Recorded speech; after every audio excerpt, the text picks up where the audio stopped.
It's a non-core banger.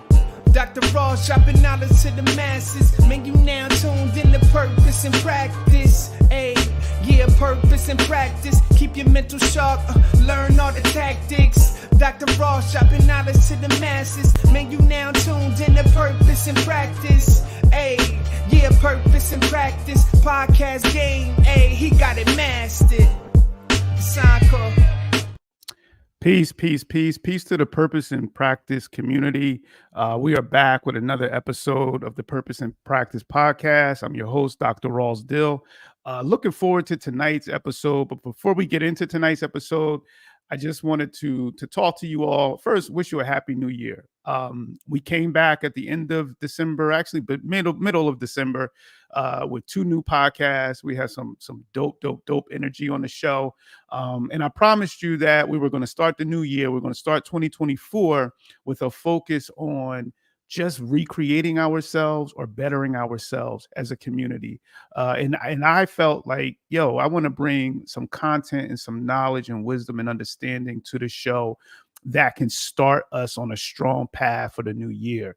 And that's what we're going to do. So the first few shows of the new year, at least for the first 2 months in January and February, we're going to be focusing on some content that I think you will be able to take and turn around into your life. I think that that's really important. And it's not too often that we are able to do that, where we're able to receive some knowledge and wisdom and then put it to work and bring forth understanding. And that's what we want to do immediately. So it's not any theory. It's not any pie in the sky. It's like real concrete, not abstract. It's concrete information that you can take and you can put to work and put to practice. And that's the whole reason we do Purpose and Practice. As you know, we believe in Sankofa. We believe in reaching back and bringing forward. That's what we are doing. We're reaching back, the community, reaching back to bring forward to our community. Tonight, we have two dynamite educators, two educators that I've had the opportunity to work with and to know. One of them actually grew up with in the same community, came out of the same hood. So I'm really excited to have her be a part of the show. And then our other guest tonight is someone who's actually been on the show and who has actually shared some knowledge in terms of schooling and education.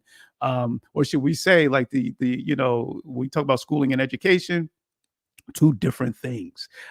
Today, we're going to talk about education, because education is what we can use to bring us into progress. Schooling is sometimes a systematic way of controlling things. It's a systematic way, of keeping things in place. But education is something that is freeing and liberating. And that's what we're going to focus on today. And tonight's topic is specifically for parents, those parents who have young children who are in maybe pre-K through third grade, pre-K through fourth grade. And you may have some questions and some challenges in terms of navigating systems, knowing and understanding what your child should know and when they should know it in terms of being introduced to content, being introduced to skill development, because those are some things that can be blind spots for us as parents, especially if you're not in the education system. So tonight, our guests are going to talk to you about, standards, about skill development, about, what you can do at home as a parent to help ease the transition for young people in school, in closing literacy gaps, in extending knowledge gaps. So that's what we're going to talk about tonight. And with that said, I am going to welcome to our show, we have Joy Daniels and we have Lakiana Wiggins. Welcome to the show, ladies. Hope you all are doing well. Hopefully you're dry because it is crazy wet out there. So how y'all feeling? We're feeling good. Happy New Year's to you. Yes. Happy New Year's. Shout out to the new year. We are really excited. Like I told you, we're excited about this show tonight. And what I wanted to do is start off, because I always like to kind of start off so our guests and our hosts, our community rather, know who our guests are. So I'm going to start with Joy. If you could just briefly introduce yourself to our community. Hi, everyone. Happy New Year to you. My name is Joy Daniels. I always say that I'm an educator at heart ever since the little girl playing with 10 teddy bears. Didn't think I was going to go into education, but it always chased me. So I've been in the education field for actually 21 years as a teacher. Then as an instructional coach, was an administrator of a building from a grades 1 through 5 building, director of early childhood. So, I'm very passionate about those grade levels, the early child development levels. And then now I am over at the NJDOE working in the State Department in the early childhood department. So now my microphone has magnified and my impact has magnified. Excellent. I'm also mom of a teen who love her, but drives me crazy, but I still love her. So just to put that out there. You can't forget that part. I mean, because, right? Because Right. we're first teachers. And I'm sure we'll get into that tonight. Yeah. But as parents, those of us who are fortunate enough to be parents, we know that we are first teachers, right? So thank you for that introduction. Now we're going to move on to Lucky. Can you please, if you don't mind, introducing yourself? Yes, hello, everyone. Welcome. First, I want to say, Elle, how are you? Because you're always asking somebody how we're doing. How are you? You know what? Thank you. That's a first on the show. That's dope. Thank you. You know what? So that's the energy we're bringing. First of all of you know me as Lakiana or Lucky or Luck Obama. I am the community advocate of Long Branch, New Jersey. I'm a mother of the Fab Five. I am also an educator. I've been doing education for, I'm going to say, over 23 plus years, ever since I was 15, starting off with the Miss Odom little program. Wow. I didn't know you were part of that. Wow. Education field with the, drill team. So this is my life. Education is definitely my life. I worked in the school system in Long Branch for 23 years. I did a little turnaround. So now I work with seniors, but they're kind of just like kiddies. So I'm just living a life. So, and I am a wife too. So yes. That's what's up. That's what's up. Thank you both for sharing a little bit about your background. And, during the show, we're going to hear a lot more about what you do, how you do it, and why you do it.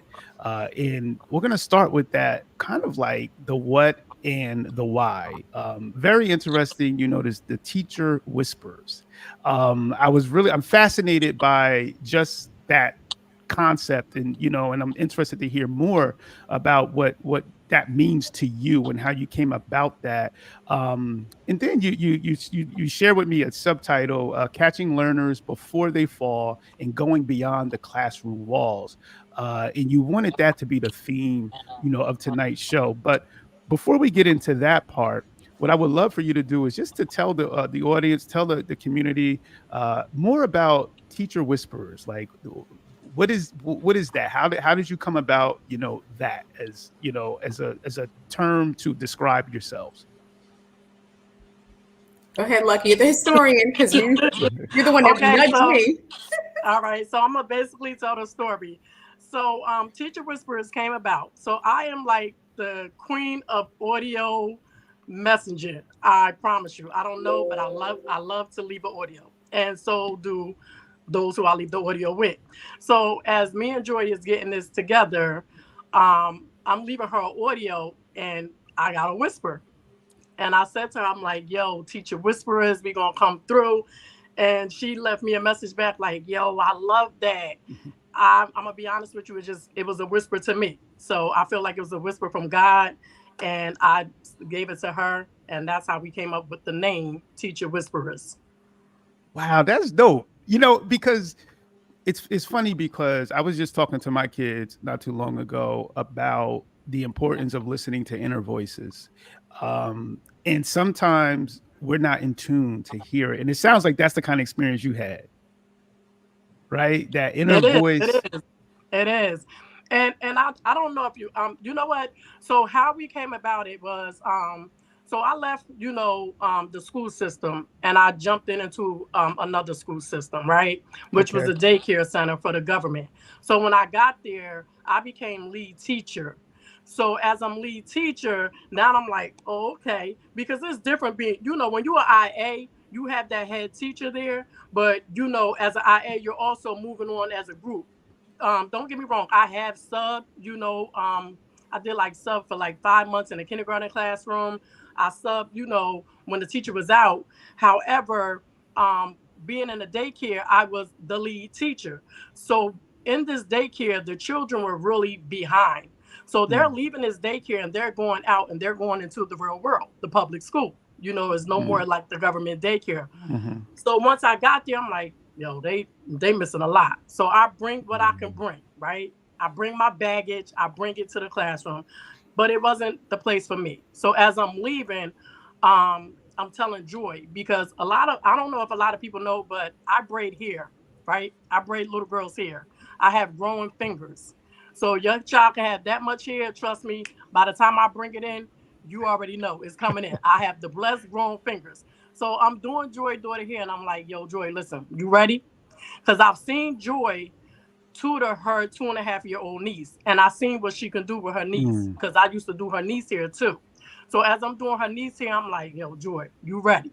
She like, all right. I'm like, all right, you ready? Because this is what I'm about to do. This is how I'm exiting out. So I exit out the program, give them a little something, something, a little summary. Like, look, we're about to have this open house, on June 3rd.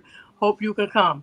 We have this open house, and that's where history was in the making. Okay. wow, So that's wow. how we came up. So I seen like what I can do in the classroom from what I've learned from Long Branch, what I've learned from working with Joy Daniels, Kisa Ma, Gina Collins, a few other people, just how education, like I was already good at what I can do, but it's nothing like Nicole Pace said, it's nothing like learning and Mm. growing. And when you seeing people and then you take your little things that you got, I bring that system check out in me, it's a wrap. It's over. That's what's up. That's what's up. And thanks for providing that background, and you started off by talking about and Joy, I'm going to get to you because I want to hear some of your thoughts on that too. But Lucky, you talked about first being, you described it as an IA. And for folks out there who may not be familiar with some terms in education, IA is abbreviation for instructional assistants. You may have heard the term paraprofessional. You may have heard the term teacher assistant. Those are very interchangeable terms that we use. And IAs are essential. They're very important to the Yes. learning. A good IA, let me tell you something, just like you were able to seamlessly move into the lead in the class, a good IA can do that. But a strong classroom, and I think you both would agree, is a classroom where a visitor wouldn't even know who the lead teacher was versus who the IA is, right? Yeah. Is that amen? Yes, Right? Right? yes, Right? yes. So Yeah. so those of you who are IAs out there, a few things. It's the best place to start if you want to be a teacher.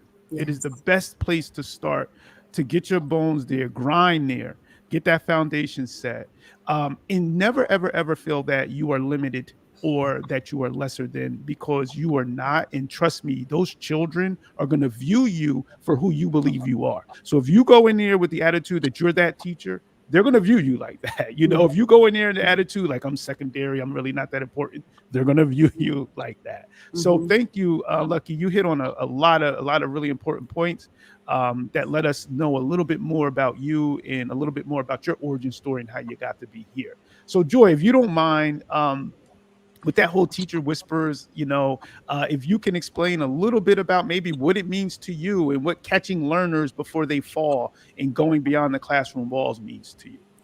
So, yeah, Lucky always, I have to shout out to Lucky. She always nudged me like, Joy, we got to do teacher whispers. But it really also came from a sense of frustration.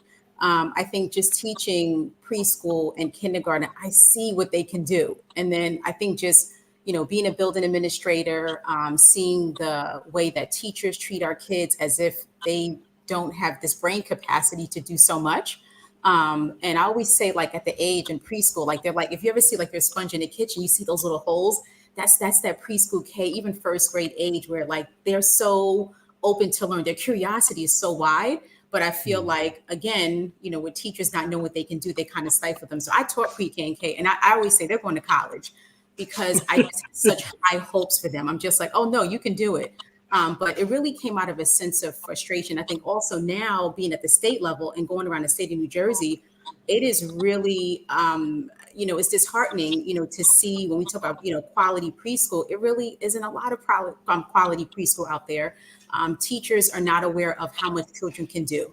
I don't think teachers realize that, by the end of preschool, children can do initial sounding words. It's a lot of like, to me, sometimes it seems like it's like a babysitter, environment. So it just came out of a sense of frustration and seeing how children, the gap when they leave from K going almost to second grade, the skills that they lose is wide. So then by the time they get to third grade, you have some kids that are reading Tales of a Fourth Grade Nothing, and then you have some kids that are reading Fly Guy. And that's because they've lost so much foundational skills. So I'm so passionate that we that age, the building block is so essential. But I feel as though sometimes it's not seen as important as, let's say, the upper grades. So it's almost like, let's catch them now at the younger grades so that the learning gap is very, very small, and then going beyond the classroom. So when we do our teacher whispers, we're always going, beyond what they do in the classroom. I know what is happening in the classrooms, and teachers are not knowing their standards. They don't know the expectations, and they're just from the program. So one thing about Lucky and I always will tell people, I don't work for the program. The program works for me. I know each child, and then I say, okay, what do I do to feed their needs? So Teacher Whisperers, it provided an opportunity for us to not be frustrated and then make a difference. Even if we can make a difference in with 5 kids, that's better than nothing. So it really came out of a sense of frustration and just saying, how can we just save, these young children and really know that they're more than what we think. Don't be fooled by their age. Yes. Don't be fooled by their age. Yes. Yeah. I listen, there's so much that we can unpack there. But I think that you both did a really nice job of providing the background and the context of the teacher whispers and what it means to go beyond the classroom walls and beyond the walls of the school, because it almost goes to what I started off with the difference between education and schooling, because schooling is sometimes of like what's going on within this system. But we know that education is going to transcend that, right? Education is going to be forever living and forever breathing. And you talked to something about expectations. I find that many times, especially when, working with children in poverty, working with children who may be unhoused, working with children whose parents are struggling, just making it day to day, working multiple jobs, so on and so forth. Sometimes teachers, administrators, instructional assistants, school staff can have lowered expectations for our children. And I want to get a little bit of what you think about in terms of like, how do we check that? Like this is like, I think we're here in January, you call it January Checkup. Like, what does a checkup look like for a parent to be like on top of where their child is? What are things that their child may be struggling with, along with what are some of the things that the child may be doing well with? So if you could talk a little bit about, a January checkup or something that parents can take right now and put into action when it comes to expectations and so on and so forth. You want to go, Lucky? Sure. So basically, just a checkup is just staying involved with your child's education period. Like I always try to tell people, you are your child's advocate, right? At the end of the day, no one knows your child better than you, and it's also okay. Like when we was coming up, and even now, some of us, when we were coming up, we were sent to school, and it was like the teacher's job to do their job, right? Our parents probably had 3 jobs. Even some of the moms now, they have 3 jobs. They got to do what they got to do. The kids are going to before and after care program. We get tired, right? It happens. So at the end of the day, you just got to stay involved. It's okay to go to a back to school night. Don't be afraid. It's okay to email your child's teacher, because trust me, that child teacher going to be emailing you when that child might act up, right? So it's okay to be ahead of the game, like, hey, I'm just checking on my child, seeing what I need to work on, stuff like that. I think, that's where parents have to know, like, yes, you're sending your child to school, but it's okay for you to also check in. You don't got to be friendly with the teacher, but, let the teacher know, like, hey, how you doing? I'm just trying to see how my baby doing. You need anything from me? What can I do? And a lot of times I think, I always say this with us, we have a defense mechanism, right? Mm-hmm. Because when we were coming up, it was like, you better go to school, you better listen to that teacher, and that better be it. You know what I'm saying? Yes. Where now it's, even young parents, we're sending our babies to school, and it's like they doing their job. I hope my baby don't act up, stuff like that. When it's like, nah, it's okay. Be involved. It's okay. Don't let the teacher tell you, everything, because you know your baby well. We all learn different. Like I'm telling you right now, I was saying it's like I don't like math. I never did like math. But Joy will tell you, when we come to teaching in the classroom, when we do our teacher whispers, math is my thing. Because you know why? I wish there was a lucky when I was in school. You got to, as we all say, think outside the box. I remember being in a meeting with Mr. Farina, and he said that. And at that time, I was just being an employee. I was like, what that man talking about, right? Think outside the box. Now I know. You have to think outside the box. I'm going to bring up Nicole again because when she brought the speaker in the classroom. Sometimes I think, I'm not knocking no teachers, but sometimes we're so programmed, to being in the classroom, and it's like, you got to do this, that. No, think outside the box. Do something fun, because that's what's going to get the kids to grasp and learn. I don't want to keep on talking because I can talk. No, but well, Lucky, it's about you talking. Tonight is about you talking. So don't ever feel like you need to stop talking. But I want to get to Joy. I want to get to what you feel and what you think about that as well. But there was something that that I wanted to shed a little light on, because you mentioned, if parents can't make it to this, parents can't make it to that. Sometimes parents not knowing how to ask. One of the things that I always found very difficult is when parents miss back to school nights, parents miss conferences, right? I remember last year I missed my children's back to school night because I had a lot going on, right? And I felt so guilty for missing it. And I felt like, I was like, I don't want these teachers to think that I don't care about my children's education. What would be some advice that you would give parents in those situations of like, all right, back to school night happened, conferences happened, I couldn't make it.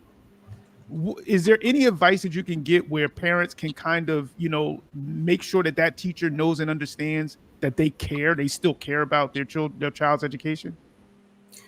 This is where I feel like, and it's something that Lucky actually said, teachers have to connect with their parents immediately. Let's be honest. We've had, you get that phone call. Most of the phone calls are, oh, such and such is acting up, So I just feel like, and I'm just saying, I knew my parents very well. So just having that constant, communication with them, I just think is important. I think that's the first thing, is connecting with the parents, because then let's say if they do have a little bit of a moment, you've made that connection. But I just think that teachers just have to just make it their business to say, look, I know you weren't here. Is there any way that, look at our technology. Is there any way we can meet on a Zoom? I just want to quickly go over with you. I'm going to send you the PowerPoint. I want you to see what we're talking about. I think teachers now, we have so much accessibility to be able to reach people. Like, we have no excuse. We really don't. We have no excuse. But I wanted to just quickly touch upon, as far as something that when you talked about, just like, I think you talked about just January, and just very quickly, yes. Right now, your kids are being assessed right now. So Lucky and I, before we even start Teacher Whispers back up, what we're doing is that we just did a quick assessment. I don't like to just pull kids just to pull kids. If I'm going to pull them, I'm going to pull them with a plan. So right now, a lot of your kids, right now, they probably have, they have received an assessment. The teacher is now, it's almost like the draft. They're like, okay, all right, you're going to go here. You're going to go here. All right, you still need to know this. So this is a good time now, as parents, ask the teacher, say, you know what? I know we met for parent conference, but I wanted to know, what is it that I need to work on with my child now? Because I'll be honest with you, it's fast and furious. From January all the way to spring break, it's fast and furious. It's not that long. It really isn't. So I think right now, parents need to know January is the jump off month. It's the month where teachers are assessing. They're putting their kids in groups. They're leveling their kids, which I'm not a big fan of that. But it is the month where teachers are trying to see, how am I going to meet the kids' needs? Also, something that you said as well, like, how do parents, when we talk about, if a child is, low economic, this is the reason why I always bring up standards. Standards to me is a very equitable document. it says no matter what, no matter if I am living over here or if I'm living over here, the teacher, it is her job to make sure that I am exposed to counting to 20. It is her job to make sure that I do opinion writing. It is her job to make sure that I subitize.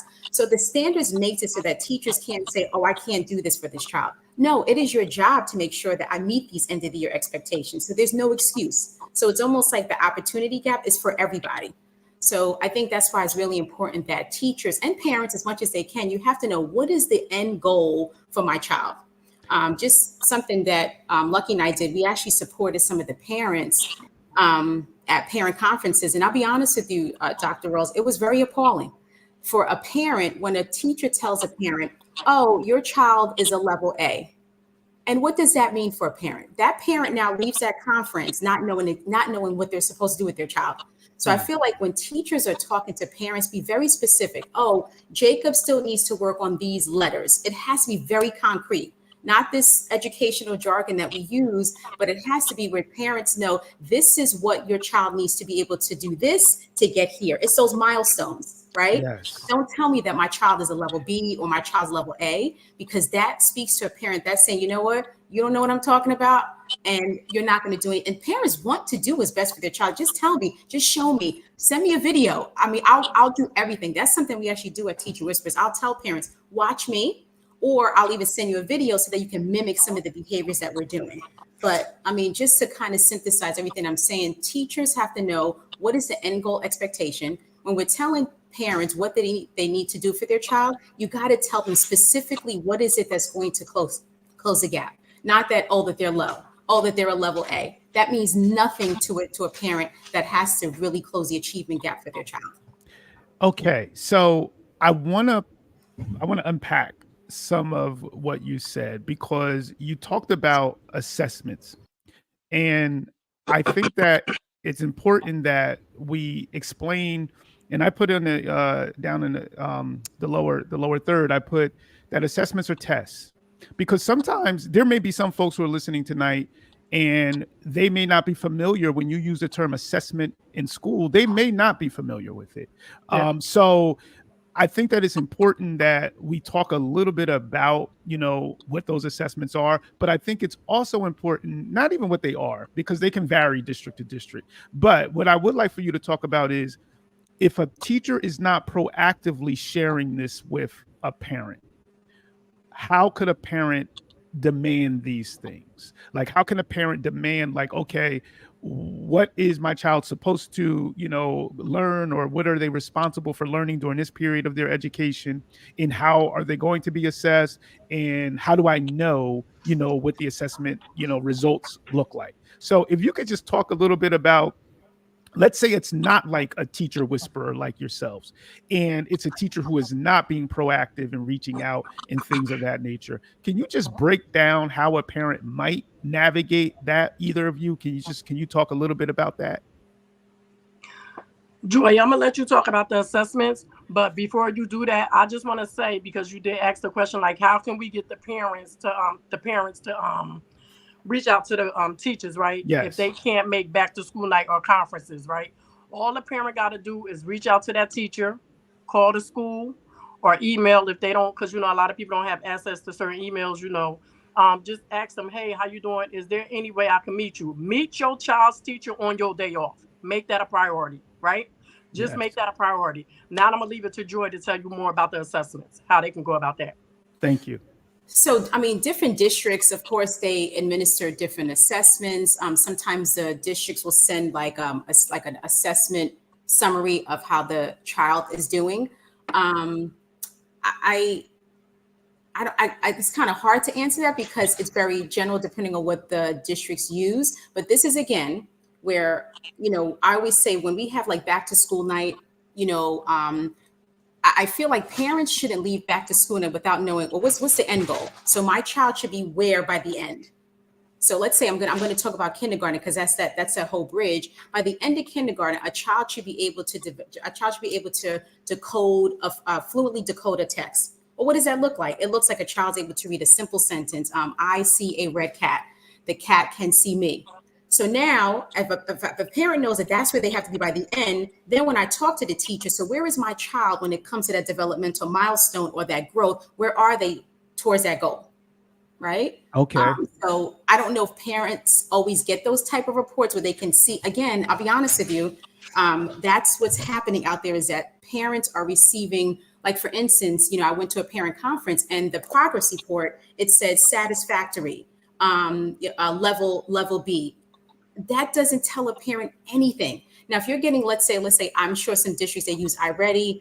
Some of those reports, they seem to be comprehensive, parents can comprehend that information. But I feel like at the end of the day, the parents have to know, what is it that my child is doing by the end? And when we talked about that whole intuition, the parents know, I'm feeling like my child's behind. It almost reminds me of my sister-in-law. She is like a biomedical engineer. I don't even know what that looks like. But she came to me, she said, Joy, she said, I don't think Savannah's reading. And I'm like, okay, well, let me see. And she was right. Savannah had a book and she's so theatrical. I love her. But she was just pointing to the words and she would say, oh, and the baker put the bread in the bun. And when I sat with her, I said, well, where's the bread and the butter on the page? But just realizing, you watch your child and okay, I don't think my child is really reading. So that's the first thing. I think parents have to really listen to the intuition and know, I know that my child's not really where they're supposed to be. Find out from the teacher and say, hey, you know what? You gave the assessments. Could you kind of tell me where are some of the holes so that I can start working on it? And then another thing we have to do is show parents, what does it look like? That's something that I feel like we tend to tell parents, oh, do this, do that. What does that look like? Because to you, it's easy for you to say, but what does it actually look like for me to really close this gap using these skills? So I hope I answered your question as far as the assessments, but I just think parents have to know, what is the end goal? What is it that children need to know by the end? Let's say for, kindergarten, they have to be able to count to 100. Well, is your child at least able to count to 20 by now? Are they able to at least count to 50? So you kind of can have some milestones for yourself to know if they're meeting that goal.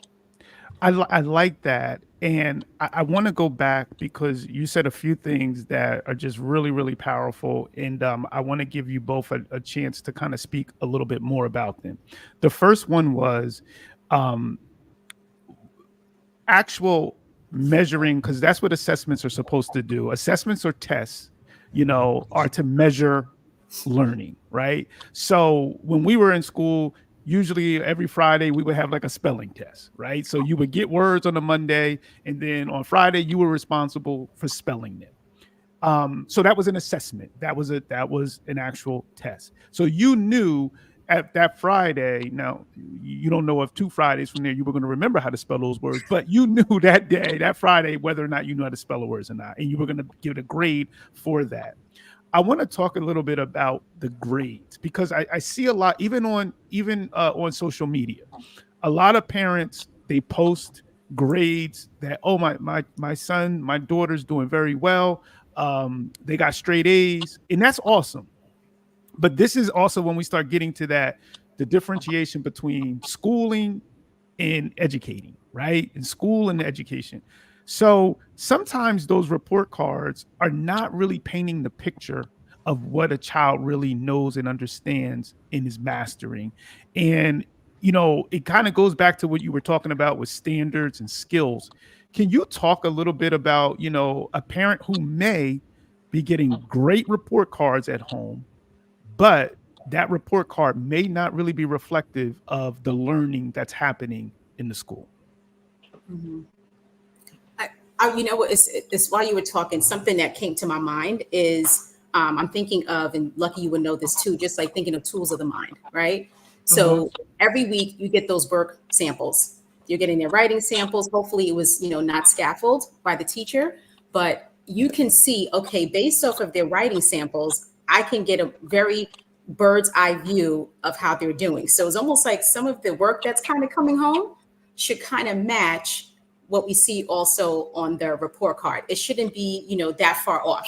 So if I know that, let's say a child should be able to write a sentence, then I should see in their writing that they know their alphabets, they know their letter sounds, or they know how to count. So when I see the report card, that should almost kind of match. It shouldn't be that far off, but I do think that samples play a huge role. I actually tutor a young man, and I actually always ask the mom, I said, could we see some of the work that the teacher is sending home? Did he do this independently, or was it done by the teacher?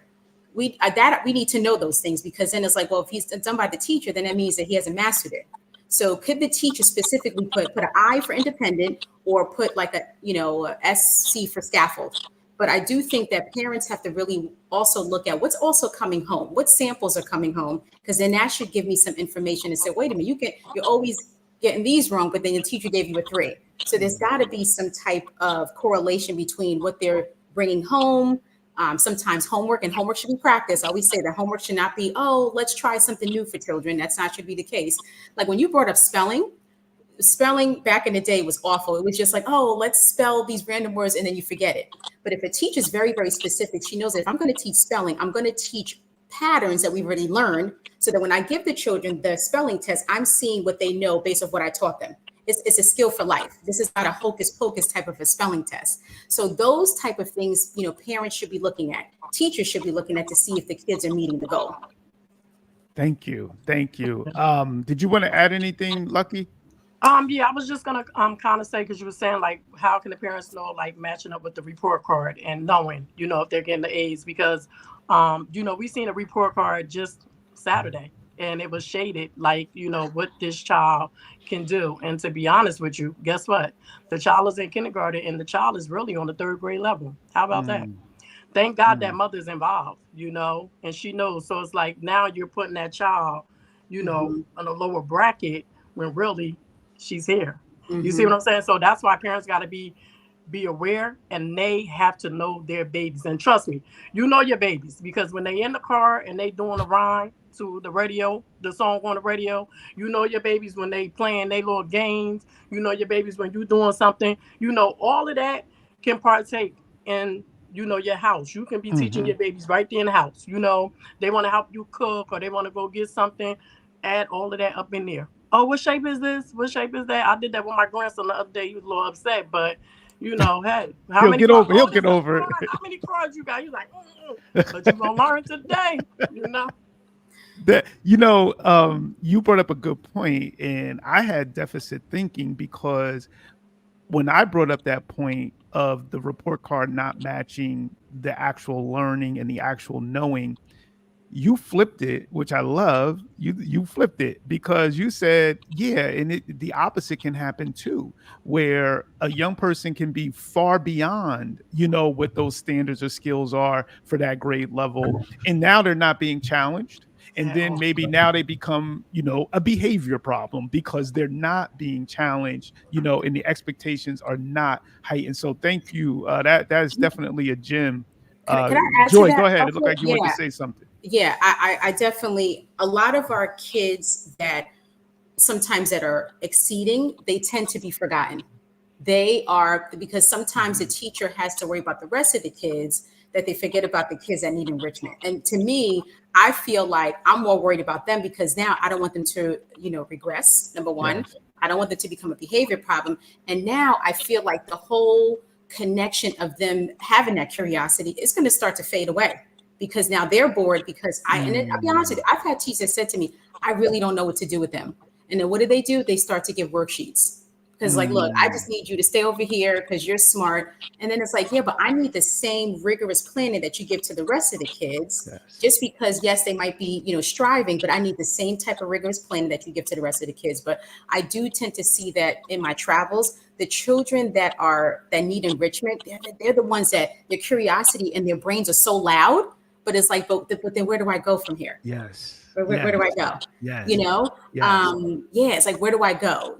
And I just think that we have to remember that our kids, again, I'm going to go back to standards. I don't even think we realize, even like it's actually put it in kindergarten, they have to problem solve.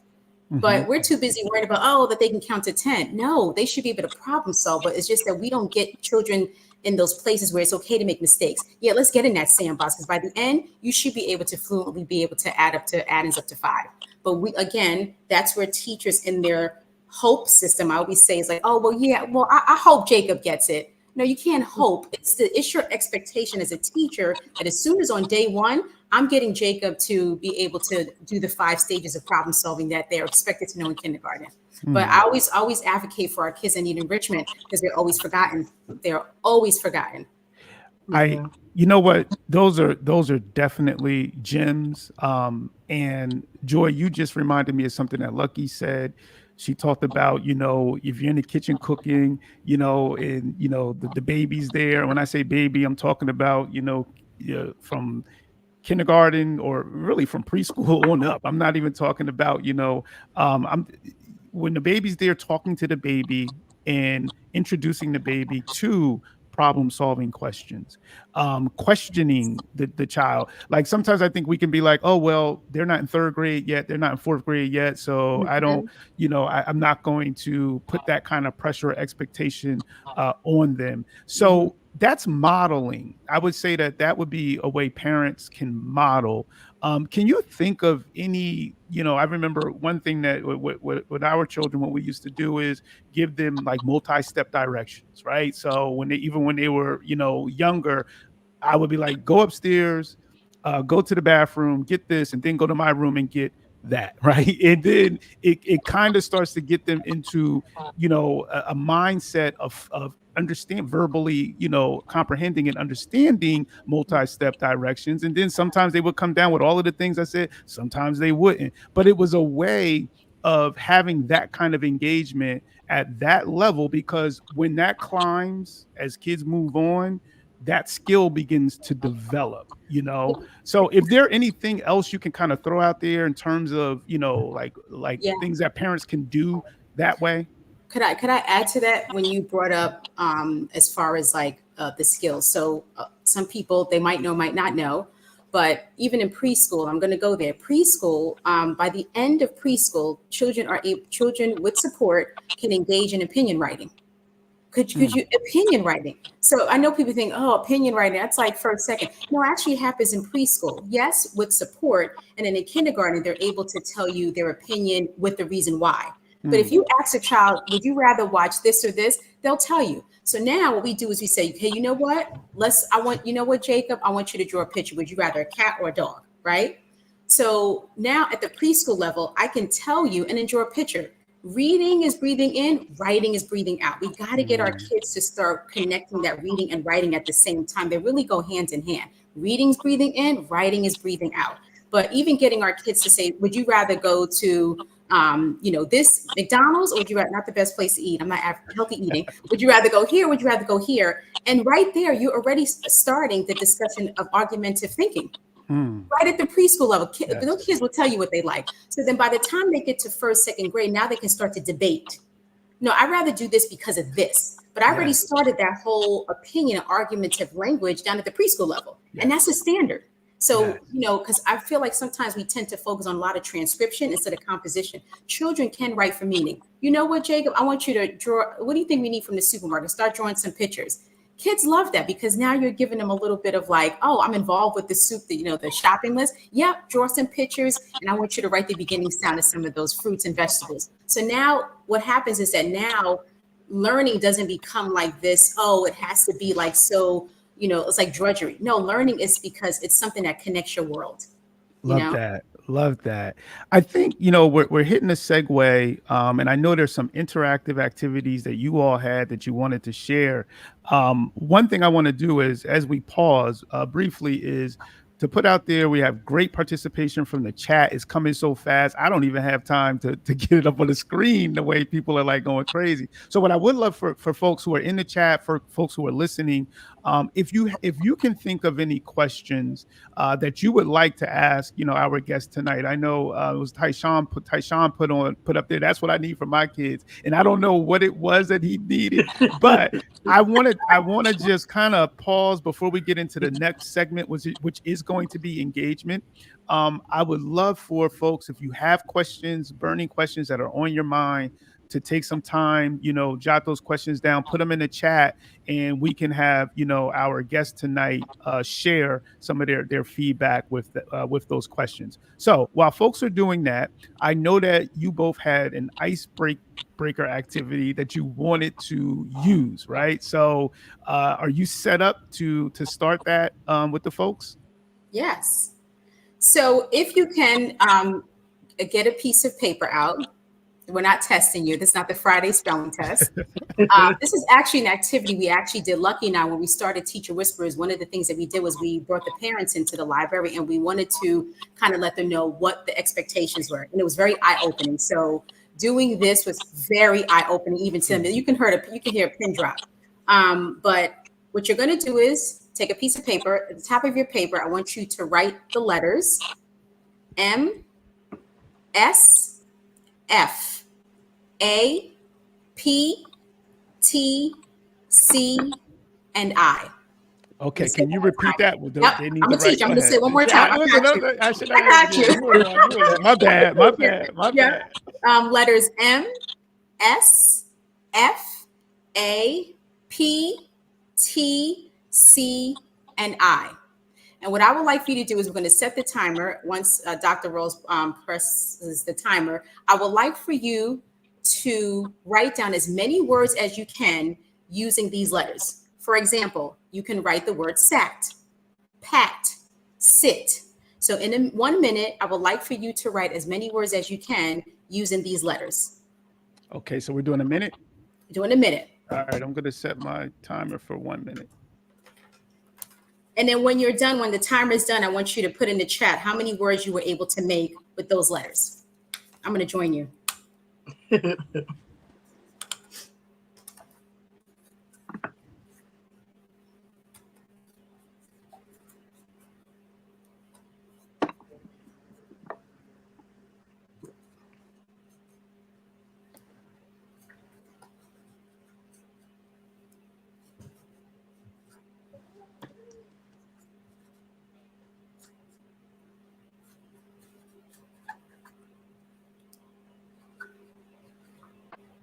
We have just about 20 seconds remaining.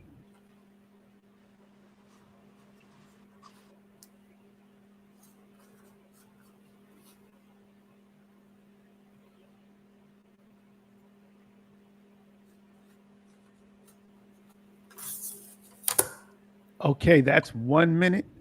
That's 1 minute. So put those. I know. Listen, my teacher. I'm still haunted by spelling tests. Still. Oh, see. Listen, I used to be like this, trying to cheat off people. I was like, listen, I am haunted by spelling tests. So yeah.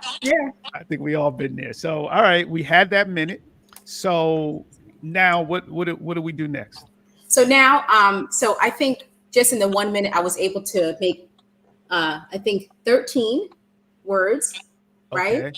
Okay. I don't know if you see in the chat how many words were they able to make. Is that, do we see that in the chat? Okay, folks, throw those in. How many words were you able to make using those letters as word starters? So let's see anybody throw. Okay, we got. Look at the teacher's pet. We have Melanie. Melanie would be first. We have Melanie had 12. We had Tanya had 17. Oh, so now people gonna be like, oh, I had 30. I had was this My Fault Speed had 14. Maureen had 18. Nicole had 12. Okay, Nut Cuz had 9. That's good. That's see, good. We got okay. Dr. Gwapney with us tonight. Dr. Gwapney had 15. That's what's up. Okay. Let's see who else we got here. We got somebody else. Okay. People saying they're not lying. Okay, it's all good. Okay. That's 20. We had 20 there. We had 11 for Nicole there. Nicole Rogers. Let's see. All right. Yep. So Great. So we had an assortment. So go ahead. Okay. Now I was going to say, so shout out to the 4 horsemen. Who are they? So my second year teaching kindergarten, I had these 4 boys. Woo, that was a year I had 15 boys, 24 kindergartners, 15 boys. You do the math.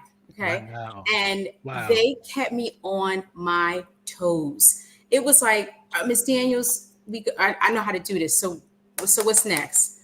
I'm like, yeah, what is next? So here I am following the program, but they were ready. So just by even doing these 4 words, we're ready to start reading. Okay. All I need is a few high frequency words. I, the, is, and I see the cat. I see 2 cats. Now we're talking about the whole morphology of now we're adding extra meaning to a word. So just by just those 7 letters that we just did, look how many words you were able to generate. That's what should be happening in the classrooms right now. It's called a sense of urgency. I'm not waiting on the program to start getting our kids to read. It's time now. We already have enough in our baggage. And then talk about spelling. This is true spelling. This is now connecting that whole letter sound. We're not just going to start spelling photosynthesis. That means nothing to me right now. Those are your tier 3 words anyway. But this is true spelling where now children can take ownership of their decoding and their encoding. Encoding is speech to print. Decoding is print to speech. But just by doing this, children can automatically start reading. Love that. Because we're wasting a lot of time in classrooms. So like I said, I always say shout out to the 4 horsemen. I wrote them down. That's Evan, Jameer, Connor, and Justin. They kept me, because it was almost like, okay, so we got this now. So what we doing, Miss Daniels? Where we going? And I couldn't use the program. I had to get other books because they were ready. I couldn't stop their growth because I'm still teaching the program. I'm like, all right, well, I got to start getting you Dr. Seuss books. I have to start getting you, books where there's other words. And this is where it's like, now I had to stop working for the program and let the program work for me. So, parents, if your children already have learned about 7, letters and sounds, get them to start writing words, start adding in some of those high frequency words, which are called your glue words. Your glue words are like your I, in, is, it. And now they get to know them by sight. Sometimes they use them interchangeably. And now children can start reading. We're wasting time by like, oh, now we're learning the letter, this. No, we got enough letters here where we can start to build a house for them to become a blossoming reader. I love Joy, that. can I piggyback off of that? Yeah. So I've seen Joy do that, right? When I was doing her nieces here. So I took that right into the daycare. Another thing is too that Joy touch on is rhyming words. If you rhyme, right? Cat, hat, mat. So I took those letters and I also brought that to the daycare and they started learning the letters in their name. That's another thing. Make sure your child knows the letters in their name. They're spelling their name, but make sure they learn the letters in their name and they make the sound, because that's also going to help you out, because you know how a kid start getting used to like, that's the letter in my name. Okay. Yes. Yeah, it's the letter in your name. But they like, that's my name. And they like, it's the C and Lucky, but that's my name. No. But anyway, I brought that to the daycare. And when I tell you them kids was literally like bat, I was like, spell sat. And they was like, at, S-A-T. Mind you, they was not even going to kindergarten yet. Wow. So another thing is we had a little one, my god grandbaby. She was in Teacher Whispers during the summer. And that's what I would do. I would start with her because Joy would go off, and have another older kid. And I started off. She just started going in preschool in September. And girlfriend knew the letter M. She knew that sound, so they know. I'm trying to tell y'all, get y'all babies involved now because they know. And to piggyback off the when the kids are at the higher level, it's like an unbalance, because even the ones that we think can't do it, those who come in, like we all know the demographics has changed in Long Branch, right? So we have a lot of Brazilians, Portuguese, Mexicans. When they coming in, right, they're not speaking a language. We already afraid because we don't understand the language. Guess what? They're babies. They're going to know the language we start speaking to them. Yes. So soon when we sit and be like, oh, he don't know it. Yes, they do. Yes, Bring them to you. I'm trying to tell y'all, I got receipts and my phone. Bring them to you. All they want you to do is stand next to them and tell them, this your name. I had a little boy, his name Kevin, my baby. Come on, Kev, let's go. Kevin was spelling his name. He was supervising when it came to math and everything. I'm trying to tell y'all, this is all y'all got to do with the baby. Get it together. I'm telling y'all. That's what's up. Albert, I'm sorry, Dr. Rose. I got Go ahead. That's fine. Just because I feel like parents, add this to your educational background. When you brought up something about spelling, our brains work in patterns and connections. If you haven't seen someone in a long time, you're like, you know what? You remind me of somebody. So what does your brain do? It starts to go back and make connections. Like, wait, is it something that you wore? Is it, was it a sweater, a smell? So our brains work in connections. So just something very quickly, because Lucky, you kind of sparked the two. So if I'm learning the word, let's say the word is he, right? Could you see this? Hold on 1 second. Let me get you solo. So if I'm learning the word be, I'm not going to waste time. I'm going to introduce the word he, she, me, see. Why? Because my brain can collect that a lot easier than if you just start teaching me random words. When you talked about that whole Friday spelling test, Yes. your brain's like, I can't wait for Monday. But what happens is when you start to teach children words, now the brain capacity can pick this up a lot better than if I'm just doing random words. And then look how many words your child already knows. So they already know 5 words. It's almost like if I do the word, I'm going to do one more. If I do the word if, is, it, in, look how many words I'm already doing for that. My brain can comprehend this pattern a lot faster than if you're just throwing random words at me. One of the things I want to tell parents, if your teachers are sending home a list of words with no sentences, it's a waste of time. Children need to know, where do these words live? Every word needs a home. I need to be able to see the word, know the pattern, but they also know how do I use it in a sentence. So when we talk about that spelling, this is what spelling is. It's making connections in our brain so that we can attain the word knowledge and not have to use so much brain capacity. Wow. Yeah. Yo, You listen. gotta know that. Well, first of all, like, just the level of, first of all, y'all chemistry is wild. Like, it's just crazy. Like, I can just tell what a learning space looks like with both of y'all occupying that same space at one time. And all I can say, and I think it was Tamara that said it was dope, like, it's dope. I mean, for kids, it has to be like magical, because you talk about connections. You both, obviously, you have a brilliant connection between the two of you, because you're just bouncing. It's like jazz. It's like a jazz riff where y'all just going back and forth, back and forth. And I can tell the classroom that you operate in is the same.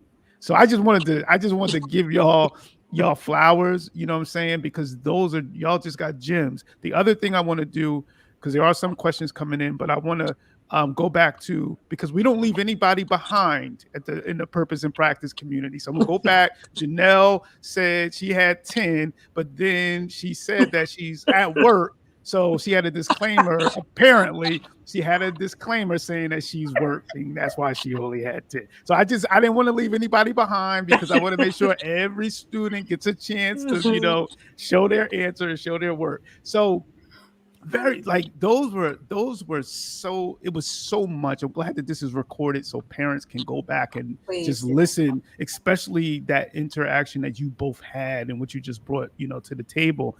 One of the questions that a parent asked is like, how do they learn more about connecting with you both? It was, when and where are you offering your help for interested families? I don't know if you can speak a little bit to that. So we meet every other Saturday, twice a month. Every 2 Saturdays out of the month, we meet at Neptune Library. Okay. It depends on the child's age, because with our pre-K, pretty much kindergartens, that's a group, and then Joy and I split. So we have a pre-K 3 or 4 student. I'll take them, and Joy will take the older group, like from first and second grade on up. So that's how we kind of work it out. You can also email us, or you can DM us if you have to, or just take our phone number. We're willing. I know I give out my phone number. Okay. I don't know if you. So what I will do then, I'm gonna add that to the, I'll add that in. I'll get your email address so that we can get that up there before we end the show. We'll get your email address up there. We'll get, if you want to provide a phone number, we'll get that up there so that then folks can reach out to you. I also will do a blast on social media on Facebook, and I'll put all of your contact information up there so folks can have it. But I think that actually is a really good question. And I know I put your emails in the original blast, so they could go there and get it as well. But I'll make sure we get them here tonight with that, because I wanted to touch on that. One of the other things that I wanted to hit on was, it was something that I know when we were talking earlier, we talked about the language of low, what label. Yeah. Yes. I want to, can we talk a little bit, because that language of low, I feel that parents need to know what does that mean, the language of low? So, well, first of all, I'm going to say this. In school districts, when we are doing our data, let's be honest, I've said it before. When you group your kids, you have your low, your medium, your high. Hmm. You don't realize just using that word low, it gives off the whole connotation consciously and subconsciously that these kids are low. And it's like, oh man, I always say like, oh, I hope that they can, do well. But the language of low, it really is a language of um, less Failure. expectation, lower expectations, less rigor. And let's be honest, you have your friends, right? You don't sort them out and say, yeah, these are my low friends right here. These are my high friends right here. No, you say, you know what? These are my friends. This is the one friend that when I really need to talk to them, they're really good at this. This is my one friend. So it's almost like instead of seeing children as low, we see them as, you know what? These children here still need to work on this skill to get here. But what happens is that when we say the language of low, sometimes we don't think about it. Teachers, they don't give children rigorous work because they think that they're low. I'll be honest, it's a true story. I was in a district and I couldn't help myself, but the teacher had a small group. And she said, oh yeah, she had a small group. And she said, oh yeah, these two kids over here, this is my low group. So she only gave them two bears. And then the other kids over here, they had like cubes and other resources. So subconsciously, she's thinking because they're low, what, they can't get the other resources too to get to where they Wow. need to go? No, I still should be getting the same resources, the same opportunities as the kids over here, but yet you might have to scaffold it differently for me. So that whole mindset of low really gets teachers and even sometimes educators to treat children very differently. You really do. You have Wow. this feeling like, yeah, well, they're low, so I mean, they might make it, they're striving. No, they are going to get there. And we just have to find out what are the holes for them to get there. So that language, it's almost like, I don't mean to have church here, but there's so much power in words and the power of the tongue. So I'm not low. I just have these areas that I need to work on. And you being the educator, because your job is the work, is to try to help me get there. So, and also I think we have to get educators and even parents to know, do you know me enough to teach me?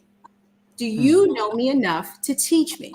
And the only reason, and the reason why you call me low is because you don't know me enough to teach me. You don't. You don't have enough Okay. speak out of me to know that I'm more than just what you see me doing in small group. I'm a lot more than that. So it really helps us to change our language. So even if there's administrators on the screen, when you're doing your data and you're sorting kids out, get rid of that language of low. These kids are striving. That means that it now is letting me know, even just that one small verbiage is saying, you know what? They're going to move.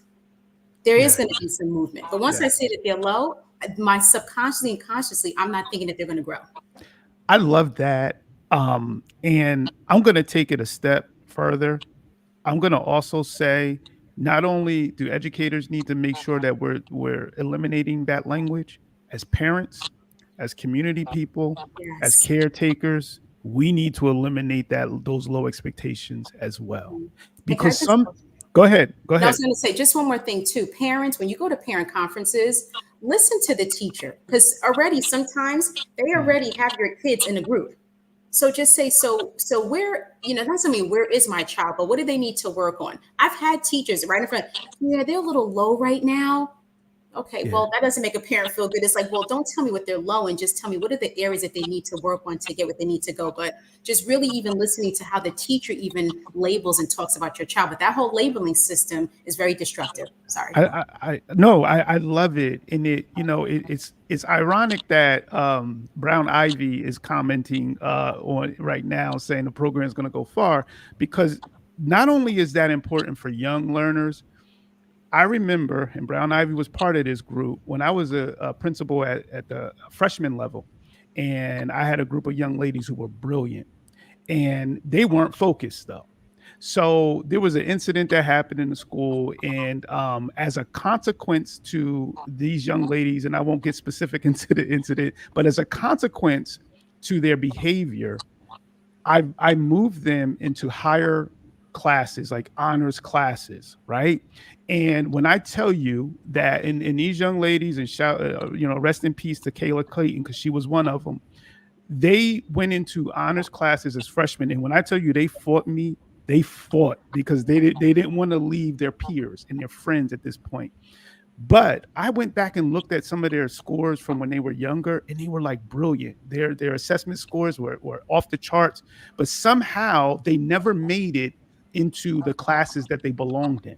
Mhm. And When I tell you, those young ladies eventually, when they became juniors and seniors, they were taking AP courses, and it made all of the difference. But it was the expectation. It went back to that, getting away from that language of low and pushing them up and pushing them forward to where they belong, to where they belong. So I'm happy that you shared that, because that is important. And parents, take that jewel, take that gem, talk to your students, talk to your children, talk life into them, Mhm. speak life into your children, Mhm. at every opportunity, because there's enough nonsense being spoken to them outside of your house that Mhm. is language of low, that you need to be building them, and you need to be feeding them, those jewels and those gems. So I'm sorry, I just had to interject, because that is so important, and it starts to change the trajectory and the pathway of Mhm. young people.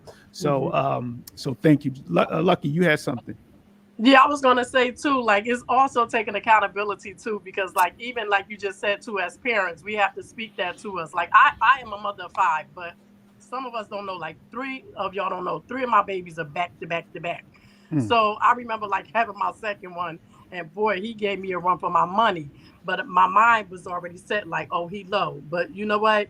Because that was just the mindset that I had, because it was the mindset that to be yes. truthful, it was something that me and my husband had when we were Wow. younger.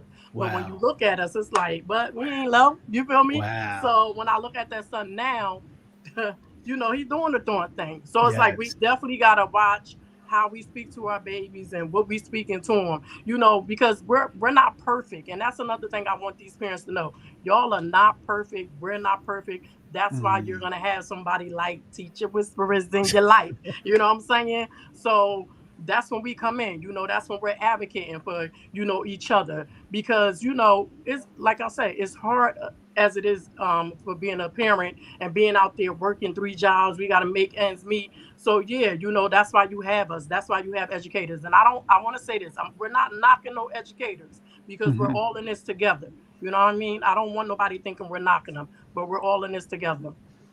Yes, and I'm happy that you said that part, because sometimes, Lucky, sometimes Joy, we're not honest about our feedback to our colleagues, and because we're afraid that it's going to mean like, oh, we're hating them. And this is, even educational leaders struggle with this. Educational leaders are struggling with giving teachers effective feedback, giving them real feedback, something that they can really take and get better with and critique. So I'm happy that you said that, Lucky, because this is all love. This is not coming from a space of like, oh, we're down on teachers. If anything, this is uplifting the profession and uplifting, what we do in schools. But it's also at the same time explaining to parents who may, as you, Lucky, said, may have had, bad experiences in school themselves. So they automatically like kind of disassociate with the school system, and they're like, I don't even want to be involved with it because it wasn't fair to me. So they kind of come in sometimes with that mindset. So I think that they do need to know how to challenge, the school system, how to ask the right questions, how to be in the know. So I'm glad that you put that out there. That's very, very valuable. Someone put in there, Malik, shout out Malik. It takes a village, because it truly, truly, truly does. And then Nisha said it. Yes, Nisha, you're right. It does take a village. So I want to get back to because we're kind of running on time. I don't want to even know. I think we may need a part two for this.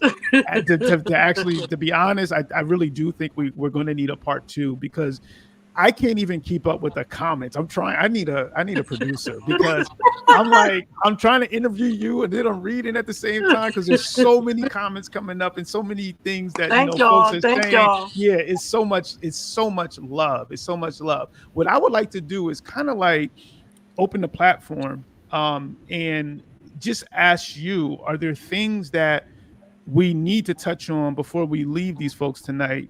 Are there things that are that maybe we missed, maybe we didn't get to, or maybe that's pressing on your mind? If there are, if you could please, please, please, bring those things to light. Yes, yes, Candida. I think I'm definitely going to have to do a part two. But if there's some things that you both can think of, Joy, Lucky, if you could think of anything that you would want to showcase or bring to light, please, let's do that. I think the biggest thing is that, there's so much freedom in being vulnerable. Again, this is the time to really ask the teacher, what is it that my child needs to know to get to meet the expectations? And I'm, shout out to any teachers that teach pre-K, K, and first grade. Those are some very, physically tasking. One teacher, having 20 some, but don't be afraid to ask and say, what, and what does that look like? Could you show me an example? Yes, I like It's that. okay to ask those questions. It's almost like you go to the doctor and say, oh, you have to take these type of, well, wait a minute, could you slow down? What does that look like? How many times do I have to take it? We're so quick to ask our doctors questions, but then what about our teachers? And don't get me wrong, our teachers, they want you to ask. Some of them don't, but a lot of them they do because they feel like, hey, you know what? Anything where you and I can have a partnership, that's going to help me out too. Anything that you can do at home, that's going to help me out too. A lot teachers want their children to be successful, but I feel like as parents, reach out and say, you know what? I don't even know what to ask. Reach out to one of us. I'll say, look, ask these 3 questions, and then the teacher should give you this. But this is not the time to, say, oh, I don't know if I'm going to sound like I know what I'm talking about. This is not the time. It's a sense of urgency right now. The gaps are so wide right now that if we don't ask those questions, they're just going to get wider and wider and wider. And then what do we have? Just being a former administrator in the building, we have those children that are, acting up in class because they know they can't read. And I'm going to say this too. Sometimes, school districts, we tend to talk about SEL. I'm all about SEL, but the SEL is connected to my confidence level too. SEL is that social emotional learning. So we always sometimes say, oh, we're trying to work on SEL. Well, you know what? Right now, I don't feel good about myself. That is my SEL. That is my social emotional that's hurt right now because I don't feel confident. So I feel like teachers, educators, we have to really combine the academics with the SEL. The more that you make me feel like, you know what, I have agency, I can make mistakes, I have a right to be here. That's going to help with my SEL. It's not that we don't have to have an assembly to feel good about ourselves and our awareness. It's knowing, hey, my teacher, again, I always say this, does my teacher know me enough to teach me? And parents, don't be afraid to ask and partnership with the teacher. I love that. I really do. And I there's a question here that I do not want to ignore. And from one of my former students, Nisha asks, what if your child is struggling and the school wants to classify him? Should I let them? And classify, for those folks who may not be familiar with these words, means I'm assuming that it was a special education request that maybe a teacher thought that Nisha's child may have been, or she may be asking this question for someone else, but they may have thought, hey, maybe they're special ed, and we want to classify them. Any kind of guidance, and I know we don't have long, but are there any steps that you would recommend, if a parent is being contacted maybe by a teacher saying, hey, we're thinking we want to classify your child, or your child needs special education? Just are there any pointers or anything that you would want to share in terms of how a parent may or should respond to that? You want me to go, Joy? I think as a parent that'd be great. So, hey, Nee. So basically, you know what? It's a 50-50 with me when it comes to classification, right? Because once again, we have, like you said, we have SEL that everybody's worrying about in the school systems. I feel like everything is a business, but whatever, that's a whole nother topic. Then we have the ELL, right? Yeah, that's the show. So That's now, a show. Yes. That's what I'm saying. This show can keep on going. Yes. But it's like, even right now, it's like we have all of these and they're combined. So once again, when you in a classroom and the teacher has 22 kids or 15 kids, once again, I'm not knocking no educators, but it's like you in the classroom, sometimes they just want a perfect class because by the time they're doing the paperwork and all of this and that and so on. But to get back to the question, I'm 50-50 again, because, sometimes when you classify a child, I hate to say it, but people, you really can get what you really need for your child. You know what I mean? Then it's like, you don't want them to classify him because it's like, are you giving up on my child? So you can inbox me on that one. You already know where I'm at with that. I'll come to the meeting.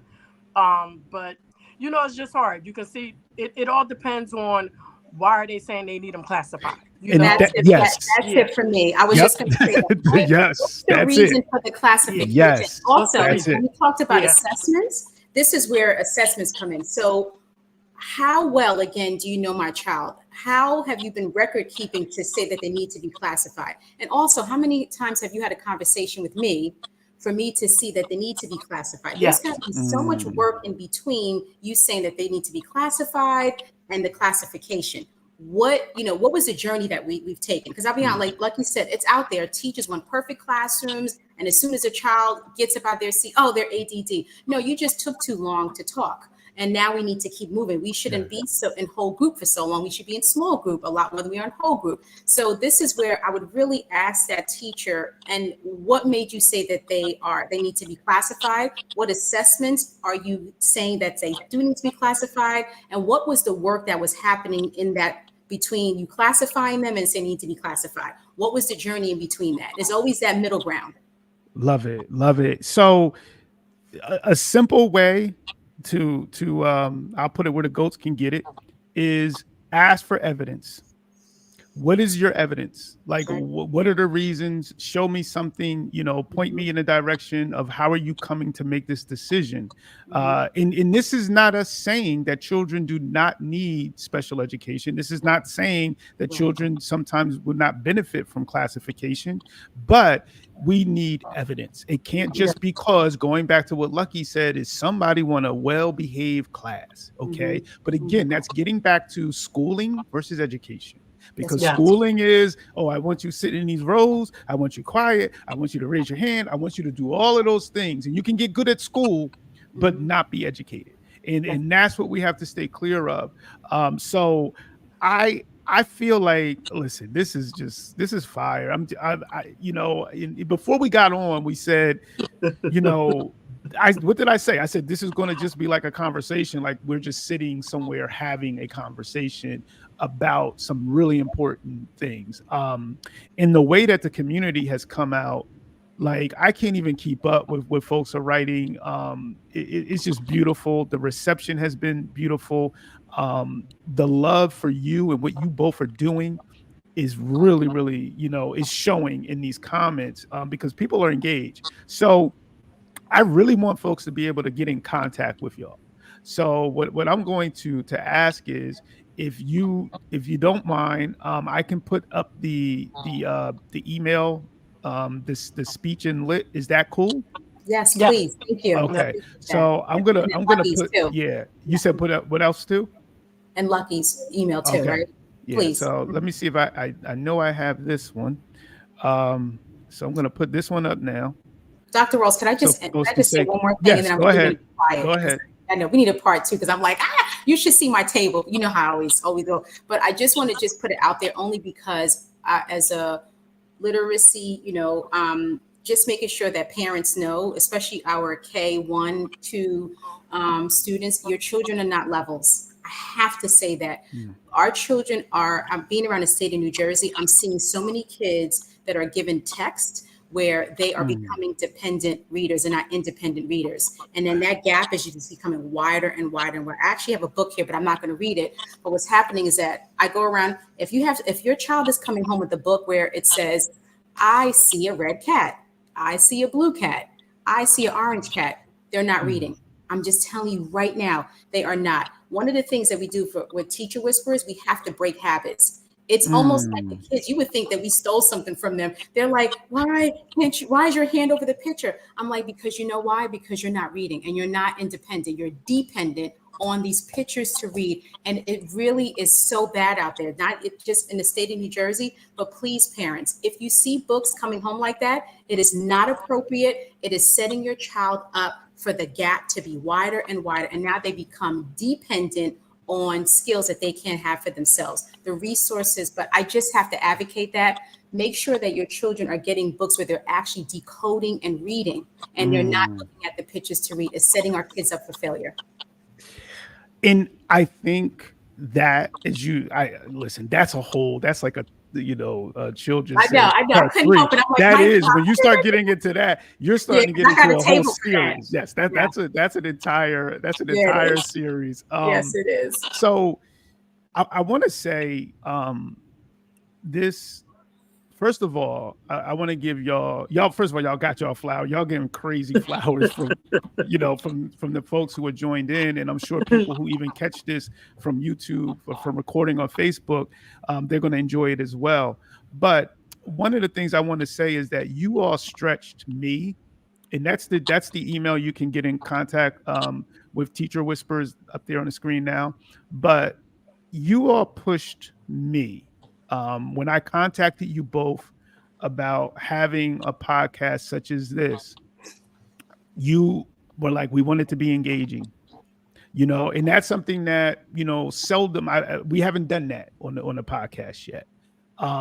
And part of me was like, oh, can we pull that off? And when I tell you, I should have known better, with y'all, but y'all really, you pushed my thinking. And you got us to a point in the show, and that's why it's a community podcast, because you got us in a point of the show where I'm like, we need more of this. We need more of this, because I really feel like the community has definitely responded to what you all brought to the table tonight. And I'm just happy that, Thank you, everyone. yes, that this show was a space for you both to do it. As we draw, to close, I always ask folks on the regular podcast, I say, well, is there advice that you would give to your high school self, right? And I didn't prep y'all for that question. But I want you to think about something. If you can think about some parting advice that you would leave for the viewers, some things that they can benefit from, or something that they can use, some advice that, as parents, even as educators, because there's a lot of educators on here tonight as well. If you can leave something behind for them, something to hold on to, what would it be? What would that advice be? And I'll start with, either one of you, whoever wants to start first, because I put you on the spot with this question. So I want both of you to have the opportunity to think about how you would answer it, and then provide what your feedback is. What type of advice, if you could give to parents out there, or educators out there, caretakers out there, what type of advice would you give them? I would start. I would start off. Teachers, find every opportunity as soon as possible to get to know your children. Every child has a gift. One of the reasons why I became a teacher was because when I was in the 8th grade, I remember I went to Catholic school, and we had to learn our prepositions. And I memorized it, being traumatized, like about, above, across, after, against, along, among, around, at, before, behind, below, beneath, beside, between, beyond, by, down, during the set, for, from, in, into, off. So I memorized it. But then what I had to do is, in front of the class, I had to recite it. So here I am. I'm a young girl from Queens. I'm by myself, and I'm thinking, how am I going to memorize all this? So I made a song to it. So I did it to the Yankee Doodle song. So I did about, above, across, beyond, behind, beneath, beside, down, doing. And my teacher said to me, she said, Miss Darbo, I did not ask you to say the prepositions like that. And I was so hurt. I was thinking, well, why? Because I added a song to it. So you missed out on the type of gift that I have. So that one day when I would go into the class, and all I do is sing songs, which is like, I can't help it. I have a song for everything. Lucky would tell you. But find the gift in every child. They have something to offer, and immediately find it. So that now every child feels like they're part of the community in the class. And every child has something to offer. You just have to find it. So that is something that I was able to find within myself. Love that. Wow. Thank you, first of all, because I know reaching back to those kind of experiences, and you talking about their spirit crushing, and there's a lot of spirit breaking that happens in schools. Yeah. And it's a beautiful thing that you're here doing what you're doing now, and it propelled you in a way, I bet, to do what you're doing now, and it's part of your mission and part of your passion. But there's a lot of young people who never get past that. I mean, I went and got a whole PhD because I was slept on as a young person by educators, and not all my educators, but I felt that need to be like, nah, I'm better, I'm better. Because going back to that language of low. So taking something that you did creatively and took it to a whole other level, it was minimized and almost penalized Uh-huh. because you didn't go in accordance to the rules. So thank you, because I know things like that sometimes aren't hard to share. And think about it, it has stuck with you all of these years. I've been traumatized. You can tell, right? I know all my prepositions. Yes. That's wild.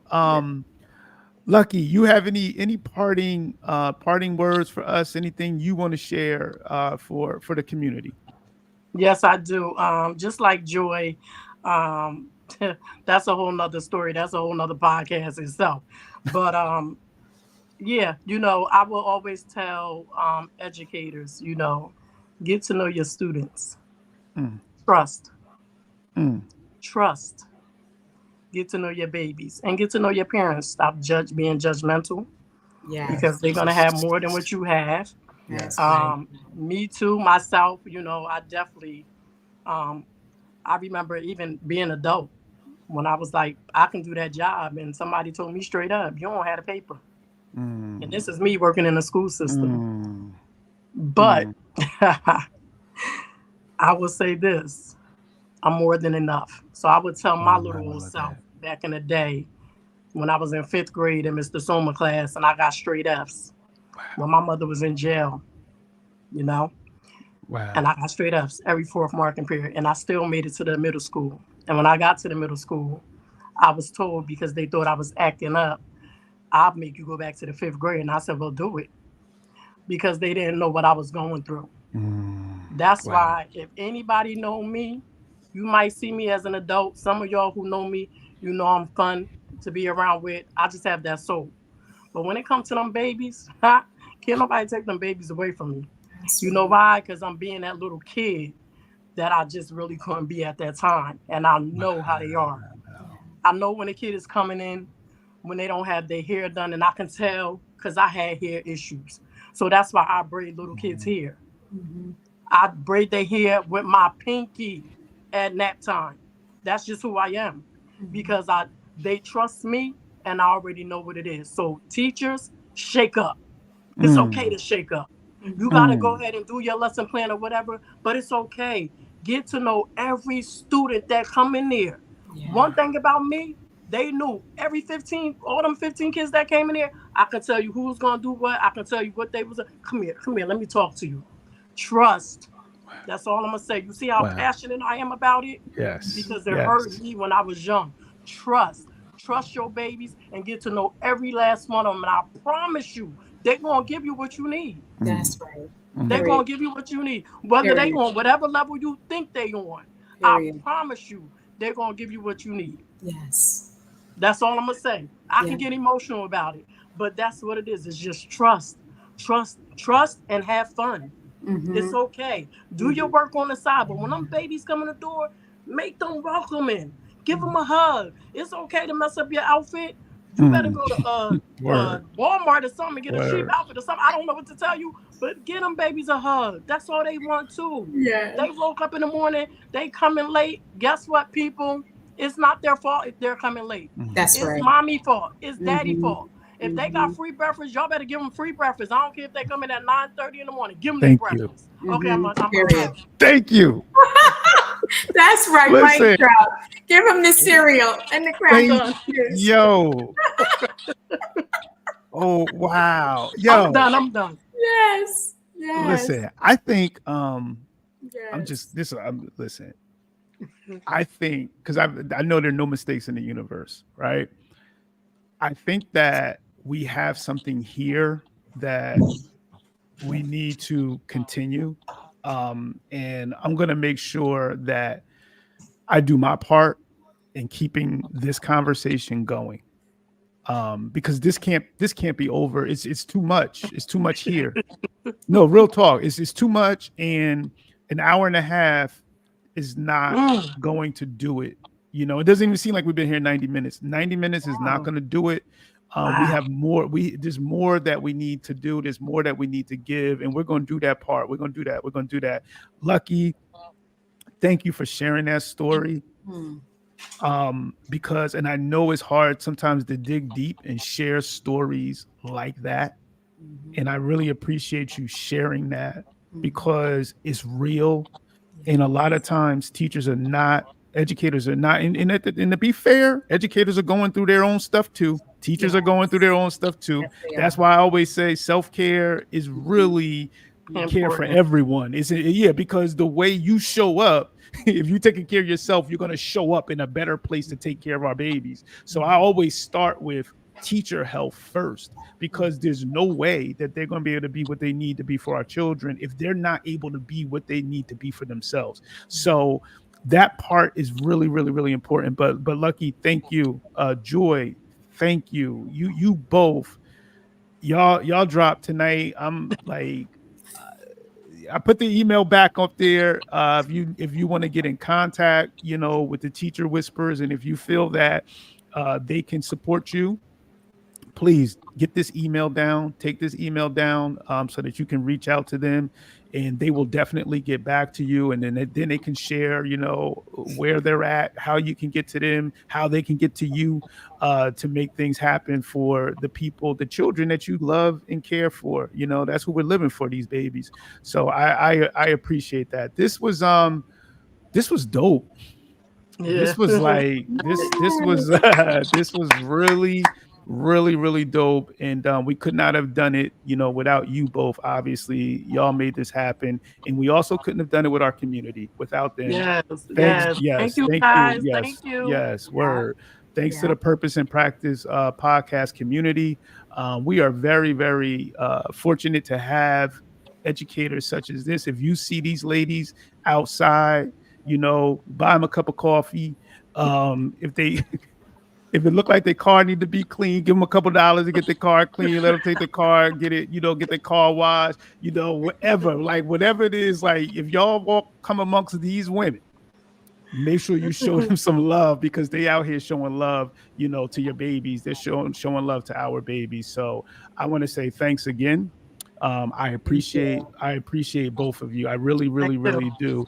And we can't stop this. So I'm going to be in your ear about how we keep something like this going. With that said, once again, to the Purpose and Practice podcast. I mean, tonight we laughed, we reflected, we thought about growing up. We've been moved to tears, teary eyes. I heard it in voices of reaching back. And that's what this is all about. We got to experience all of these emotions, but more importantly, we got to experience with people who love us and people who we love in our community. So thanks again, both of you ladies. I really appreciate it. Thank you to the Purpose and Podcast community. Came out here, supported another podcast. One thing, I hate asking for this because it's not all about this, but it is about this. Like the YouTube page, and please, if you go to the Purpose and Practice YouTube page, please subscribe it, like these videos, because that will help get them in an algorithm where more people who need to see them can see them. Yes. All right. With that said, we will be back in a few weeks. We got another fire episode coming up, which you'll hear more about. But with that said, we're going to say good night. Stay safe, everyone. Peace to all of you. And we will see you soon on the Purpose and Practice podcast. Peace. Salute, salute, salute. Thank you. It's a 9-chord banger. Dr. Ross dropping knowledge to the masses. Man, you now tuned in to Purpose and Practice.